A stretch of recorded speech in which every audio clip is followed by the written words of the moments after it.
Bonjour. Quand on fait des cultures hydroponiques, il y a deux facteurs qui reviennent tout le temps et qui deviennent vraiment des sujets bateaux, c'est la conductivité et le pH.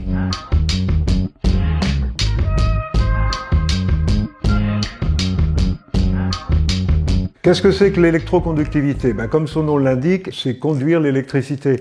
Donc c'est la mesure de la manière dont un corps conduit l'électricité. Par exemple dans l'eau, on va prendre l'eau parce que c'est ça qui nous intéresse. On a un bocal, on y ajoute un fil électrique. Ici, le courant, il arrivera jusqu'à l'eau, mais il passera pas. On dit que l'eau pure a une résistance infinie, c'est-à-dire que l'eau pure est un isolant parfait. Cela dit, l'eau pure, c'est presque une fiction, ça n'existe pas. C'est très très difficile d'obtenir de l'eau pure. Donc dans la réalité, vous aurez toujours un tout petit peu d'électroconductivité, un tout petit peu d'électricité, mais alors ça va être dérisoire. Maintenant, qu'est-ce qui se passe quand on ajoute des sels minéraux? Voilà des sels minéraux qui sont dissous. Alors évidemment, s'ils sont dissous, on les verrait pas. Donc moi, je fais des petits points à la place. D'un seul coup, l'eau conduit l'électricité. Et d'un seul coup, donc, l'électricité passe. Alors, on ne sait pas combien exactement on a de sels minéraux et on n'a pas vraiment de mesure directe pour mesurer combien on a de sels minéraux. Mais par contre, on peut mesurer le courant qui passe là et d'après le courant, estimer combien on a de sels minéraux. C'est une mesure indirecte, c'est-à-dire on ne mesure pas directement les sels, on mesure le courant. Donc c'est une mesure qui est assez approximative pour pas mal de raisons. Il y a deux unités. Alors l'unité principale, c'est une unité qui s'appelle Siemens. En fait, nous, ce sont des valeurs très très faibles et ça se mesure plutôt en millisiemens ou carrément micro-Siemens. Ça va être plutôt pour des solutions mères, ça va être plutôt pour des solutions filles, c'est-à-dire les solutions que vous utilisez vous tous les jours dans votre système hydroponique. Après, il y a une autre mesure qui est très employée aux États-Unis, moins ici. C'est une mesure qui s'appelle TDS, Total Dissolved Salt. Le problème, c'est qu'il n'y a pas un vrai, entre guillemets, facteur de conversion sur lequel tout le monde est d'accord. Donc ça va être souvent 640, ça peut être 670, et en fait, on multiplie la conductivité en Siemens par un de ces facteurs-là. Il y en a d'autres, hein. Il y a des gens qui utilisent 650, j'ai même vu des 680. Donc, je vous conseillerais d'utiliser des TDS, parce que ça va encore être plus confus que des micro-Siemens ou des milli-Siemens.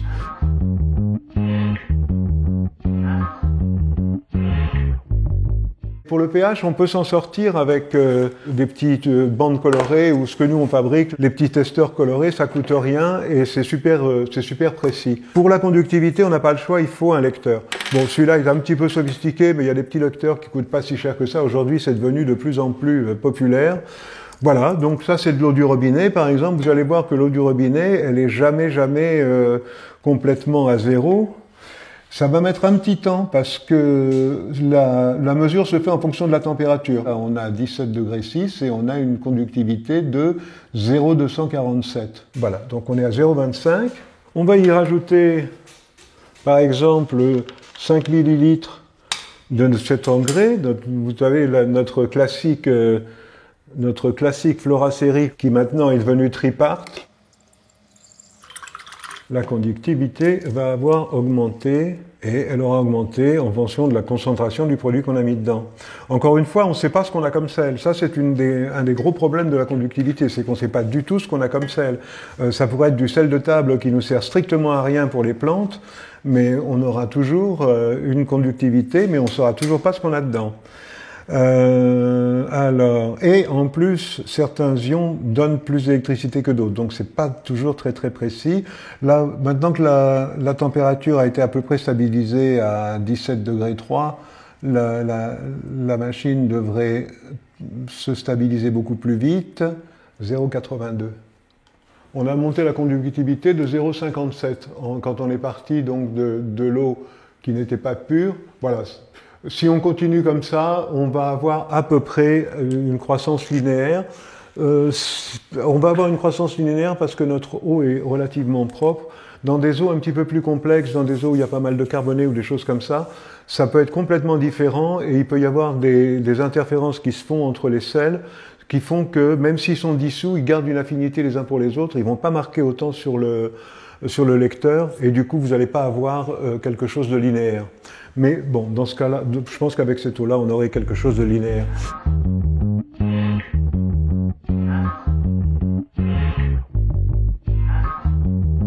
Nous, c'est un outil pour nous, la conductivité. Il y a beaucoup de gens qui se disent je suis un tableau, on m'a dit il faut être à telle conductivité, je vais y être, etc.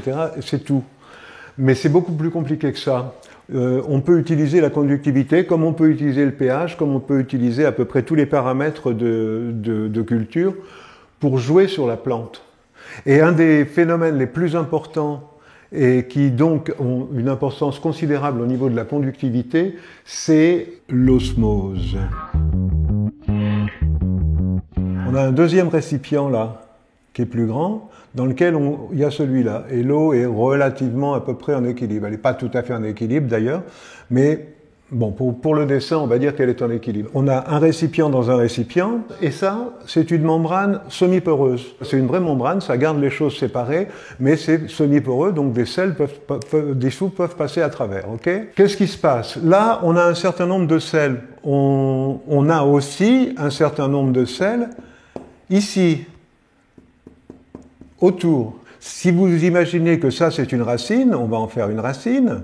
Là, le contenu de sels minéraux dans la racine est supérieur, on va le mettre largement supérieur à ceux qui sont autour, et donc l'eau va avoir tendance à passer de là, et de là d'ailleurs en l'occurrence, vers là.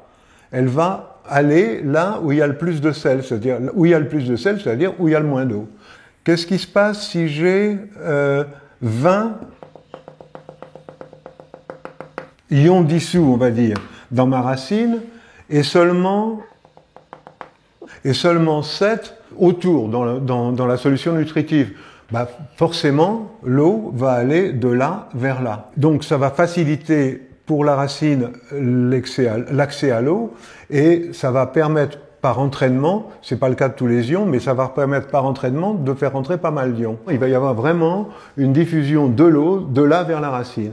Maintenant, si je me rapproche un petit peu et que au lieu de 7, 8, j'en suis 3 et 3, 6 et 2, 8, j'en ai 10, 12, ça sera toujours dans la même direction. Le courant va se ralentir. Et qu'est-ce qui se passe si je dépasse, si je suis là, je les compte plus, mais j'en ai plus que, manifestement, j'en ai plus qu'à côté.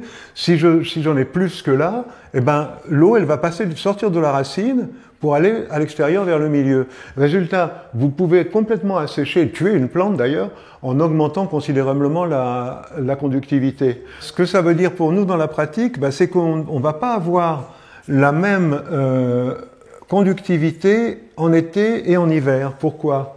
Parce que en été, les plantes ont soif. Donc on veut, et elles ont besoin d'absorber beaucoup d'eau pour réussir à se maintenir en vie tout bêtement. Donc en été, ici, on va avoir peu de sel. Voilà. On va avoir très peu de sel. L'eau va rentrer facilement dans la racine. Est-ce que c'est gênant au niveau de la nourriture? Pas vraiment.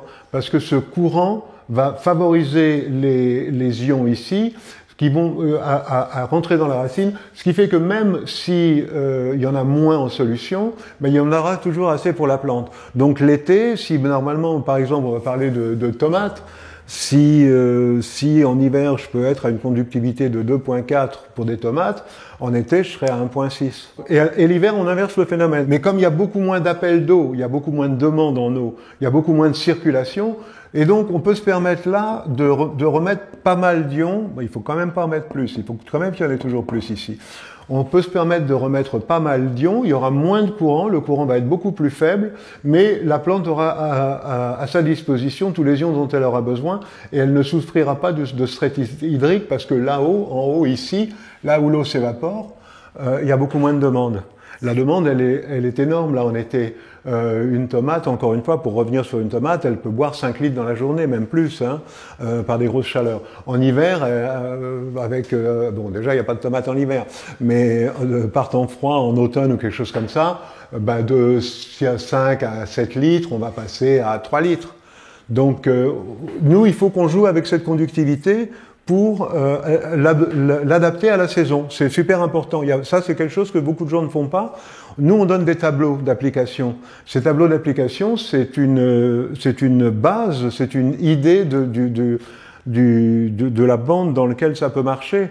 Mais après, c'est à vous derrière d'adapter ces chiffres qu'on vous donne à votre culture, d'abord en fonction de la saison, mais aussi en fonction de votre plante. Il faut les regarder, vos plantes, et voir. Souvent, vous voyez bien ce qu'elles vous disent. Si elles ont soif, ça se voit.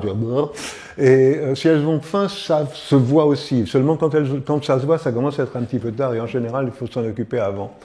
Donc ça, c'est un paramètre super important de la conductivité. C'en est un, il y en a d'autres. Ce principe d'osmose, c'est ce qui fait vraiment marcher la machine. Et c'est ce qui fait qu'une plante se nourrit, ce qui fait qu'une plante boit, prend de l'eau. Hein. Donc ça, c'est super important et il faut jouer avec en fonction des saisons. Alors même si vous êtes en culture d'intérieur, il y a des moments où il fait plus froid que d'autres. Donc adapter à la température. Vous pouvez vous permettre des conductivités très basses l'été sans pour autant mettre en danger vos plantes ou les mal nourrir. Par contre, l'hiver, il ne faut pas descendre trop bas. L'hiver, il faut que les conductivités soient relativement élevées, au contraire.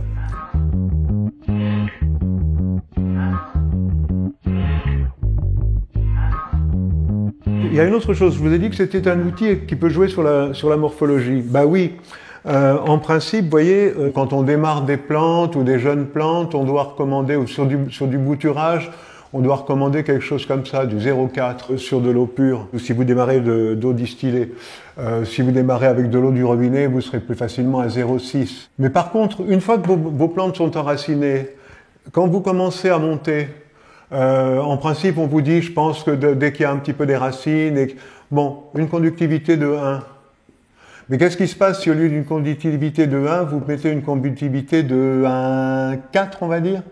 C'est beaucoup, hein, c'est beaucoup pour une jeune plante. Ça va la stresser. Mais qu'est-ce que va être le résultat du stress? La plante va avoir du mal à boire de l'eau et elle va rester très trapue.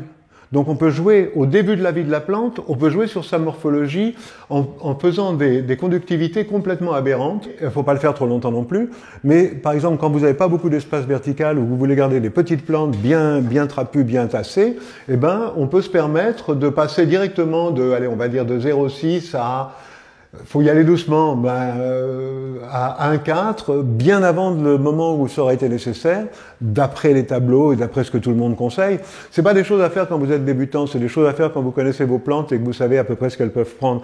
Mais là, du coup, si vous avez une variété de plantes qui a tendance à faire un petit peu de l'élongation, vous jouez sur la conductivité et puis vous allez réussir à la garder beaucoup plus trapue.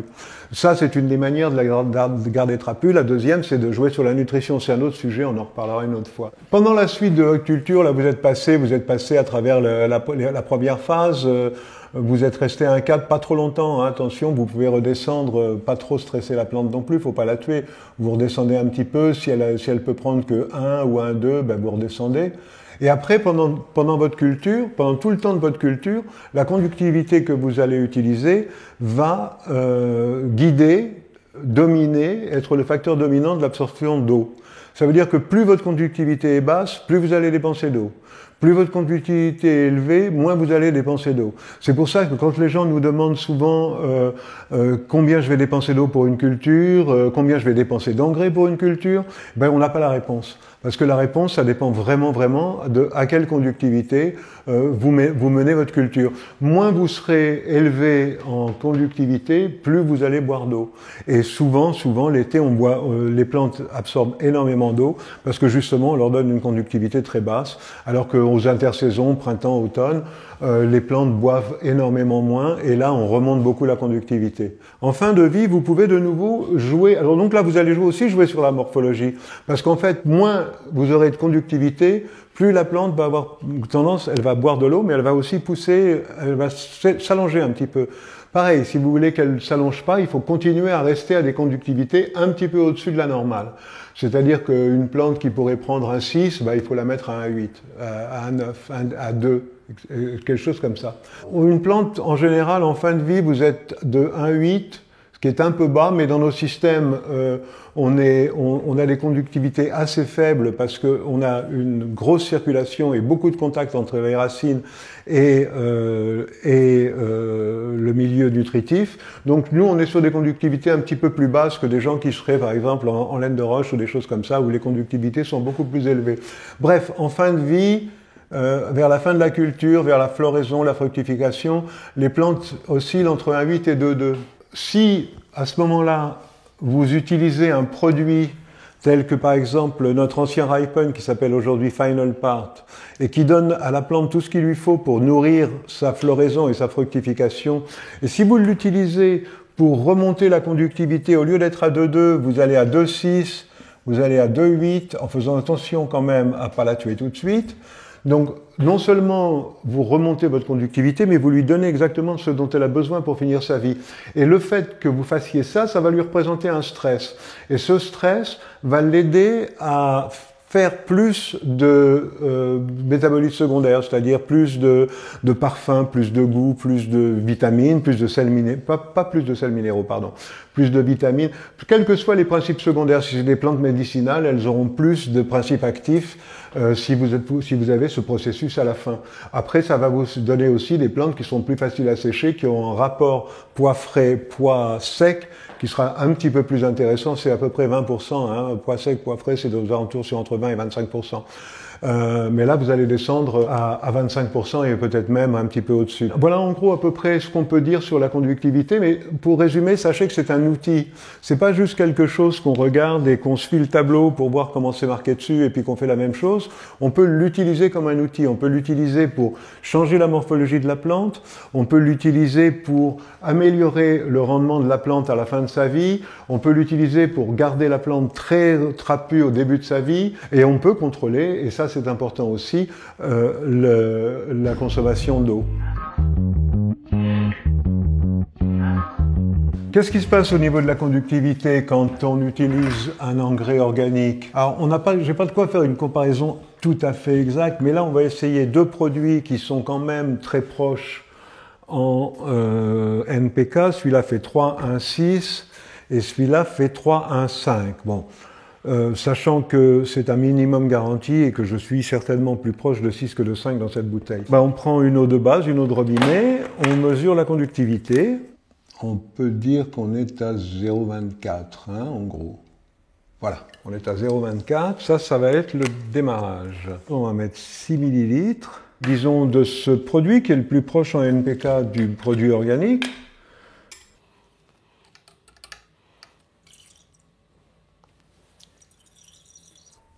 Et on va mesurer une conductivité. Pareil, il faut attendre une petite seconde que la température s'équilibre, à 19,3 degrés, à 19,5, on va l'arrondir à 1,20.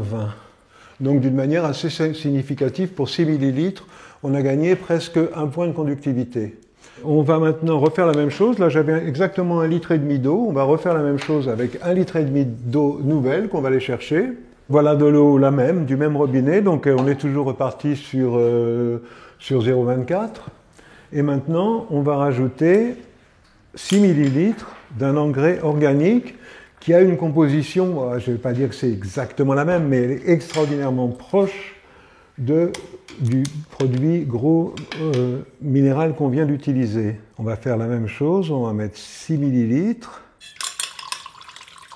On s'assure bien que tout est dissous. Et on reprend une conductivité. 0,94. Donc, et on avait au départ 0,24. On est monté, vous voyez, avec un produit extrêmement similaire. Il y a une grosse différence quand même, très au-delà des erreurs de manipulation, entre la conductivité qu'on a obtenue. Pourquoi ça? Parce que dans les engrais organiques, les sels minéraux sont complexés. On appelle ça complexés, c'est-à-dire qu'ils sont inclus dans une molécule organique. Et donc tout ce qui est inclus dans cette molécule organique, qui est dissous mais qui est toujours complexé dans cette molécule organique, ne va pas lire sur le lecteur de conductivité. Ce qui fait qu'on a toujours une conductivité dans une solution organique qui est très en dessous de la réalité. Ça veut dire que, premièrement, quand on travaille en hydroponique sur une solution organique, il ne faut pas se fier trop à la conductivité. C'est juste un élément, une petite information, mais c'est certainement loin d'être juste. Deuxièmement, quand on travaille en organique, il y a une grosse réserve de nourriture là-dedans. C'est-à-dire tout ce que le lecteur n'a pas vu, qui était complexé, va se libérer au fur et à mesure que des bactéries ou des champignons vont manger la partie organique de la molécule, c'est-à-dire la partie carbonée, pour rendre l'ion libre. Ça veut dire que si on laisse cette solution-là en présence de bactéries ou de champignons, nous on utilise souvent des trichoderma, pendant un certain temps, on va voir la conductivité monter petit à petit. Ça veut dire aussi qu'il faut travailler en organique avec des conductivités beaucoup plus basses. Parce que imaginez par exemple que vous êtes à une conductivité normale, on va dire, c'est-à-dire une conductivité de 1,4, 1,6, et puis que d'un seul coup la température monte considérablement, qu'est-ce qui se passe? Les petits micro-organismes, ils vont se mettre à se déchaîner, à se surmultiplier, à manger comme des malades, et votre conductivité, elle va passer ça m'est déjà arrivé, elle va passer de 1,8 à 3 d'un seul coup. Donc, en organique, la conductivité est moins une information, et là, c'est ce qui rend cette culture un petit peu plus complexe. Même le pH est d'ailleurs moins une information pour différentes raisons. Déjà parce que vous êtes obligé de laisser le pH assez élevé pour que les micro-organismes soient heureux. Donc, vous avez moins les moyens de jouer qu'en minéral, où vous pouvez aller de 5,5 à 6,5, 6,8. En organique, il ne faut pas descendre à 5,5, vous tuez tous vos micro-organismes. Donc vous aurez tendance à avoir votre culture plutôt aux alentours de 6, 6,5. 6,5 et moi je dirais même 6,8. Voilà. Donc faites très attention, surtout à la conductivité en organique. Il faut qu'elle soit, moi je conseille toujours de ne pas dépasser 1. Au maximum 1,2. Mais c'est tout. Voilà, pas plus que ça. Et vous allez voir que cette réserve va vous durer très très longtemps. Et que sans que vous rajoutiez d'éléments, eh bien, en principe, votre conductivité va rester relativement stable. Tant qu'il y a une réserve et que les nutriments continuent à être libérés, la conductivité va pas descendre. Ça veut pas dire que votre plante n'absorbe pas. Ça veut dire que le système fonctionne. Après, la difficulté, c'est d'anticiper le moment où il n'y a plus de réserve et où il va falloir rajouter un petit peu d'engrais organique pour qu'on ne redescende pas en dessous de 1. Et il vaut mieux ne pas attendre de descendre en dessous de 1 pour reconstituer cette réserve. Donc ça demande un tout petit peu d'expérience. Voilà, je vous remercie et je vous souhaite des bonnes cultures et à bientôt pour un nouveau petit tuto. Au revoir.